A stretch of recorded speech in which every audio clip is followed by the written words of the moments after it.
और एक षड्यंत्र चल रहा था दिल्ली में, षड्यंत्र कि कैसे ही सरकार के आते ही जानबूझ के तोड़फोड़ मचा दो, षड्यंत्र चल रहा था। क्योंकि कंप्लेंट लगाने वाले भी वो झाड़ू वाले थे, वो आप ही थे जो कंप्लेंट लगा लगा के कि देखिए इस जमीन पे बसे हैं, देखिए उस जमीन पे बसे हैं। यदि आपकी ये बहन उस समय खड़ी ना होती अंगद के पैर के जैसे जम के यहाँ पे निर्णय ना लेती तो ये झुग्गियां बचती नहीं, ये तो तोड़ने पे उतारो थे। इन झुग्गियों को बचा करके हमने दिल्ली में एक बहुत बड़ा निर्णय लिया जो आदरणीय प्रधानमंत्री नरेंद्र मोदी जी ने कहा, और आज जो इस मंच से मैं आप सबके सामने कहने जा रही हूं, मेरी बात को ध्यान से सुन लो, कोई और नहीं बोल रहा। आपकी दिल्ली की मुख्यमंत्री आपको बोल रही है कि दिल्ली में एक एक झुग्गी को पक्का मकान आपकी ये बहन हर एक झुग्गी को। कांग्रेस की सरकार थी, उन्होंने क्या नियम बनाया? उन्होंने नियम बनाया कि 2006 से पहले जो झुग्गी बसी हुई है और 15 से पहले जो रहता है, केवल उसको झुग्गी में मकान मिलेगा, केवल उसको। 50,000 फ्लैट बन के तैयार थे दिल्ली सरकार के 20 साल से, पर दिए नहीं किसी को भी, दिए नहीं किसी को। मिट्टी हो गए, टूट गए, जर्जर हो गए, ढह गई दीवारें उन मकानों की जो सरकार ने करोड़ों रुपए लगा के बनाए थे, पर किसी गरीब को दिए नहीं। मालूम है ना, वो साधना घेरा के, वो भलसवा के, वो जितने फ्लैट थे सारे के सारे वर्षों तक बने रहे, करोड़ों रुपए लगे। अरे इससे अच्छा तो सीधा सीधा जनता को दे देते तो वो अपने मकान खुद ही बना देते। कितने लोगों ने अपने पैसे भी जमा करा रखे थे पिछली सरकारों के पास मकान लेने के लिए, पर उनको भी मकान कभी नहीं मिला। कभी मिला क्या? कभी नहीं मिला। मैं आपको ये कहना चाहती हूँ, देश की राजधानी में पहली बार नरेंद्र मोदी जैसा नेता आया है जिसके दिल में गरीब का दर्द है, जिसके पेट में वो आग है जो आपके पेट में है, जो किसी ने महसूस की है, तो वो नरेंद्र मोदी है। गरीब माँ का वो बेटा जो जानता है कि गरीब अपना गुजर बसर कैसे करता है। तभी तो उन्होंने गांव गांव में शौचालय, घर घर में उज्ज्वला का गैस कनेक्शन, और कोविड के समय में याद रखना, याद है कि नहीं याद है, कोविड से लेकर आज तक अगर अनाज हमारे घरों में दिया तो किसने दिया? यही बहनें बताएंगी किसने दिया? तब कोई आपके आया था क्या? कोई झाड़ू वाला, कोई केजरीवाल, कोई विधायक, कोई पार्षद आकर के झांका था क्या तुम्हारे घरों में? किसी ने रोटी पूछी थी? जब सब बेरोजगार हो गए थे, जब पैदल पैदल गांव जा रहे थे, आया था क्या?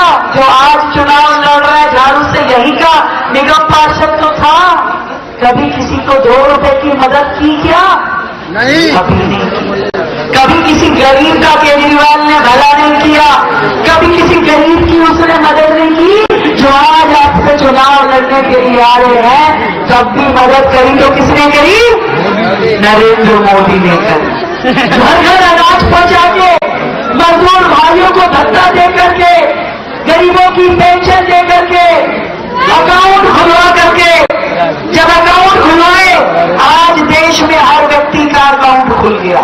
जो कभी होते थे पहले, कभी नहीं होते थे।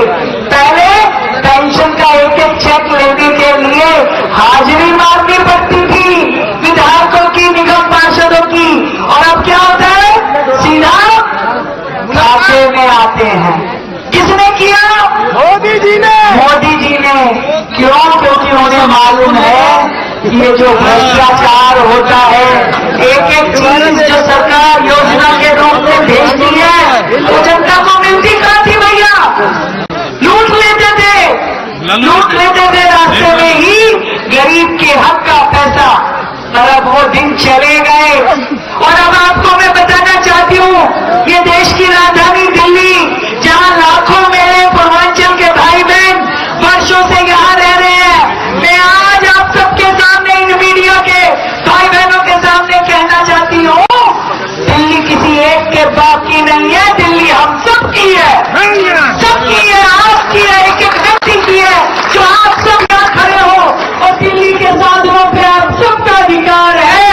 इसलिए हमारा ये प्रण है कि किसी का भी मकान अब टूटेगा नहीं, और जिनका टूटा है उनको भी घर देने की जिम्मेवारी हमारी।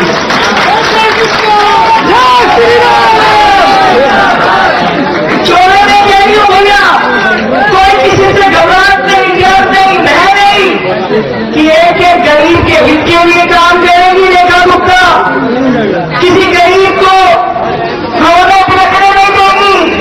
और ये जो लोग हैं जो ईमानदारी का नाम लेकर के आए थे शासन में, हम तो बड़ा वो वही लोग हैं जो जाकर के शीश महल बना करके रहने लगे और गरीब को एक पक्का मकान, एक छत नहीं दी उन्होंने, खुद शीश महल में रहे। जब मुझे पूछा मुख्यमंत्री के बाद कि भाई कहाँ रहोगी, मैं कहा शीश महल में नहीं रहूंगी भाई, मुझे नहीं रहना, हम साधारण लोग हैं, साधारण घर में रह लेंगे।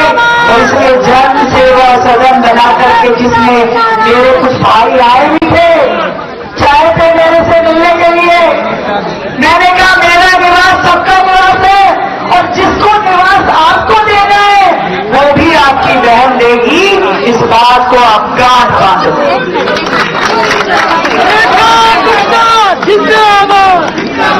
पहली बार दिल्ली में देखा ना छठ कितनी भव्य हुई, किस किसने देखा? इससे पहले कभी हुई थी क्या? यमुना जी पे छठ कितने सालों से बंद पड़ी थी, यमुना जी पे छठ। वर्षों बाद आप सबके आशीर्वाद ने, जब आपने बटन दबा करके ये पूनम भारद्वाज को विधायक बनाया, तब जाकर के, जब आपने अपनी बहन को मुख्यमंत्री बनाया, तब जाकर के यमुना जी पे छठ शुरू हुई। और दिल्ली में पहली बार कोई मुख्यमंत्री खुद जाकर के सूरज को दोनों टाइम लेकर के आई, खुद जाकर के। पूरे देश में जब मैं बिहार गई चुनाव में, तो एक एक बिहारवासी ने कहा दीदी इस बार जो छठ हुई, गांव जाने की जरूरत नहीं पड़ी लोगों को। और एक और खुशखबरी देती हूँ भैया, सुन लो पूरा, 40 करोड़ रुपए की लागत से इंदौर मेट्रो स्टेशन से लेके आउटर रिंग रोड तक दोनों तरफ छठ घाट मैंने पास करवा दिया है। 40 करोड़ रुपए की लागत से वीना जी के कदम देखो कितने शुभ हैं, इनके आते ही छठ घाट पास हो गया। और 40 करोड़ केंद्र से मोदी जी ने दिए हैं कि रेखा ऐसा छठ घाट बनाओ वजीरपुर वालों के लिए, नीम वालों के लिए, क्योंकि इंदौर से शुरू हो जाएगा भाई, जहां आज गंदगी के ढेर रहते हैं उस पर भव्य सुंदर छठ घाट। अभी चुनाव 30 तारीख का निपटा लो भाई, रिजल्ट 3 तारीख का दिखा दो, लड्डू उड्डू खिला दो सबको, और उसके अगले दिन ही छठ घाट का यहाँ पे हम बहुत ही भव्य कार्यक्रम करके शिलान्यास करेंगे। तारीख रखी नहीं है, अभी भी हल्की लग रही है आपको, थोड़ा वजन डालो। तो ये बहनें तो बजा ही नहीं, शॉल में हाथ डाल के बैठ गई है, इतनी थोड़ी ना ठंडी हो गई है। तो जोरदार छठी मैया की। और देखो पहली बार कोई सरकार आई है। चुनाव बुलेटिन में इतना ही, नमस्कार।